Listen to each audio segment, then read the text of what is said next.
On this table right here are 15 questions written by the candidates, and each will read her own question. Okay, here we go. Asking the first pure question is Nebraska. And answering that question is Connecticut. Nebraska? All right, what is your question, Nebraska? How would you encourage women without a fine arts background to compete in Miss America when historically only stage talents have excelled? We are heading into Miss America 2.0, where we have the opportunity to showcase who women are on stage and off. I would encourage young women to get involved and showcase what they can do on stage. It doesn't have to be a fine arts talent. Go out there, think outside of the box, and be creative. Thank you. Well done. Nicely done. Thank you. Come on over, Connecticut. Oklahoma, step up to the microphone. Okay, ask your question. Oklahoma, what advice would you tell a young woman watching tonight who is dreaming of becoming Miss America? This week I really explored this question. The advice I would give to 8-year-old Ashley, who dreamed of performing on the Miss Oklahoma and the Miss America stage, is believe in yourself, but believe in your timing. In life, I've learned that timing is everything. And I truly feel like my time is now, and that's why I'm on the Miss America stage, and that's the message I want to share. Thank you so much. Well done. Idaho, step up to the mic. You're next. And Oklahoma, you're going to ask your question. Your teachers and your education in general contributed to getting you here at Miss America. At the UC Davis, I am a minor in Chinese, and my Chinese professors have been instrumental in telling me that the place I start does not determine how far I can go. As a person who's half Chinese and a first-generation American, I'm so proud to have utilized my background and my education to have inspirational people along my way to tell me that anything is possible. Wonderful, Idaho. Thank you for sharing your story. Come on over here. And Washington, you have the next Washington is the next randomly chosen candidate. Come on down, and Idaho, let's get your question. They're sticky. Here we go. Okay, ready to ask your question? Okay. Dana Marie, as Miss America, what would you do if you knew you could not fail? There's so many things I would do. First of all, as a broadcast journalist, I would tell the story of Miss America, go to every single state and share why we're relevant. We are advocating for social impact. I want everybody to know when I walk into a room wearing a crown and sash, I advocate for wheelchair adaptive sports so any child, adult, and veteran can be an athlete. Thank you so much, Washington.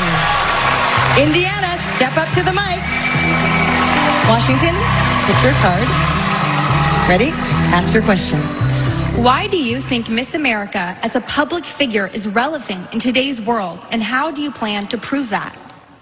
I am firsthand an example of why this organization is relevant. A year ago, I was working full-time in order to afford my online education, but thanks to the scholarships of this very organization, I have a full ride to a private university, and that is relevant.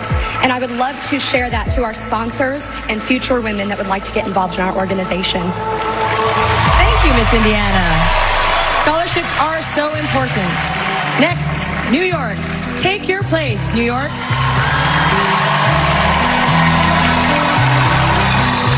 Indiana, ask your question. Our generation has a common issue of low self-esteem and body image. How can you promote positive body image as Miss America?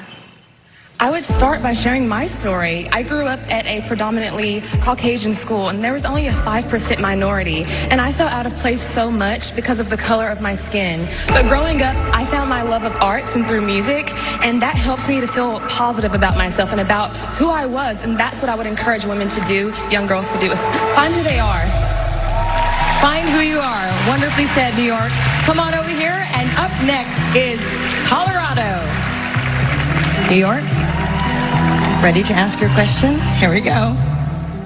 Miss America values the importance of talent. How would you encourage young people to invest their talents in the arts? The arts are incredibly important in exploring who you are. For me, being artistic is a way to express myself. It's a way to decompress at the end of the day. Through poetry, I'm able to elaborate on my experiences and get things out that I can't necessarily feel comfortable telling to people on a day-to-day basis. And so it's a great way to find a safe space for yourself. Thank you so much. Aren't these ladies doing wonderfully? Okay, let's move on. In random order, let's continue our interviews with Alabama. Step up to the mic. And Colorado, please read your question. Hi, Callie. How would you define Miss America's role in the political arena? I think it's really important, especially nowadays when there's such a polarization in our nation, that Miss America does have a positive light when it comes to addressing politics, making sure that she is speaking appropriately on politics and also speaking her own opinion confidently. Thank you. Well done. Minnesota, you are next. Come on, Alabama. There's your card. Ready? Ask your question, please. How does the talent you chose to perform here tonight help define you? As a professional dancer, I chose to perform a piece that I choreographed, which actually has the premise of dancing on stage with a ghost. As a choreographer, I love to break down that fourth wall between the performer and the audience to show that vulnerability and make a connection with my audience. Thank you. Well done, Minnesota. Moving on, District of Columbia, please step forward. Choose your card. And please ask your question. How do you empower women to overcome their fears? As a woman in technology, I am empowered by technology, and it has allowed me to turn my passion for music into a career. And so in order to empower women, I encourage them to discover their aha moments and figuring out what they love to do and how they can turn that into their careers and be empowered by their passions. Well said. Sin is our next randomly selected candidate. District of Columbia, let's get your question. Ready? Ask your question. What do you hope to achieve as Miss America? My platform, my social impact initiative is called BOSS. That's all about building our soft skills and strengthening our future for not only students, but adults and my peers as well, knowing that they are capable of so much. As someone who competed 6 times for my state job and have been in this organization for 8 years, I want to be that source of empowerment for others to challenge themselves and to chase their dreams. Spoken like a true boss, Wisconsin. Massachusetts, please come forward. Ask away. Society is obsessed with technology and social media.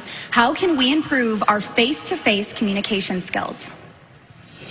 Simply put, it's time to just put them down. Unfortunately, technology has made us dehumanize one another. We start to look at people as Democrats or Republicans, black or white. There's no gray area anymore, and that's really important in 2018. We're not just one kind of person. We're multifaceted, complex people, and the women on this stage, we represent that. This is incredible. I am so impressed with all of these young women. Louisiana, step up to the mic. Massachusetts, come over here and ask your question. Ready?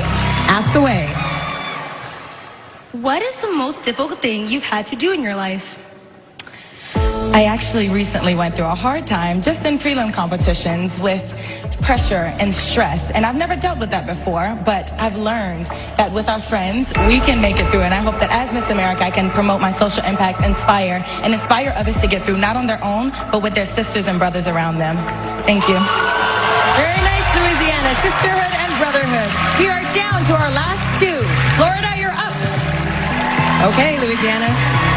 Ask your question. If crowned, what would you do to reach a more diverse audience? It's so important that Miss America, especially this time, Miss America 2.0, is relatable to all audiences, people from all backgrounds, all ethnicities. And it would be one of my priorities to make sure that I was relatable to all of those audiences and hopefully learn a little bit about them as well, because what's most important in being relatable is listening to others and their stories. Thank you so much. Well done, Florida. Florida. Come this way. Don't try to run away. And finally, she was our last questioner, and now she's our last responder. Nebraska, are you ready? Ask your question. After everything that's happened the past few years, why is the United States still a global leader? As someone who's been born and raised in small town Nebraska, I'm proud of where I come from because we have a united community, people who are willing to reach out and help each other. And I think that's what the United States stands for. Because we are a melting pot of different cultures, races, religions, sexualities, and genders, we have been a really united front. And I think that's what makes us such a great superpower. Thank you. Thank you, ladies. Thank you, ladies.